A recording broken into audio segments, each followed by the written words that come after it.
Thank you, President Jackson, Provost Hajela, members of the Board of Trustees, distinguished faculty, proud family and friends, and most of all, the graduating class of 2019. I am truly thrilled to be here with you today and to be joining your class as an honorary degree recipient. As you know, Rensselaer is a very, very special institution. And for 20 years, you've had one of the nation's greatest scientists and academic leaders, Dr. Shirley Ann Jackson, at the helm. So congratulations, Dr. Jackson, for this remarkable 20 years.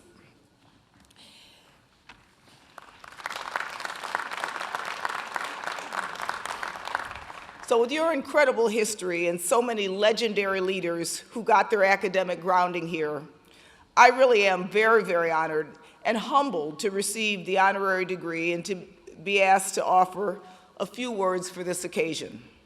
And since I don't have a lot of time, I'm going to just cut to the chase. So I'm going to start by saying something you probably already know. There is no prescribed path or master plan for what will make your career successful or guarantee a fulfilling life. When I stood at my own graduations and at other pivotal moments in my life, I definitely did not have a master plan. I might have known what my next immediate steps was, but not where it was going to lead me. What I did have were certain values and guiding principles that helped to shape the path of my life and my career, and I had a willingness to be open to possibility. I had what some call a soft focus. There's a term in wildlife biology that describes the importance of keeping a soft focus when tracking animals. The idea is that when you zero in too closely on what you're seeking, you can miss something better in the periphery. For me, that soft focus was the desire to help create positive social change and address issues of social justice and equity. That was a value that was ingrained in me early in life, thanks to the influence of my family and the environment of the times. My first educators, my parents, taught me the importance of giving back. The expression, "to whom much is given, much is expected," was core to my family values. Growing up in the 60s and early 70s during important social movements like civil rights, women's rights, anti-apartheid, and anti-war movements, I witnessed the power of collective action to create change. I knew that I wanted my life to be part of something bigger than myself.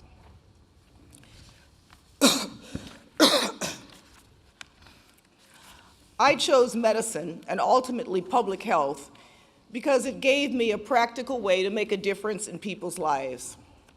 But when I was sitting where you were as a graduate many, many, many years ago, I never imagined that I would go on to spend more than 2 decades fighting HIV and AIDS at the Centers for Disease Control and at the Gates Foundation. After all, HIV had not even been described when I was in medical school. Nor did I imagine that I would move on to combating global poverty at care, or then switching to tackling economic inequity in this country in my current role after almost 30 decades of working globally. But was that as a result of a 5-year plan, a 10-year plan, or a 20-year plan? Absolutely not.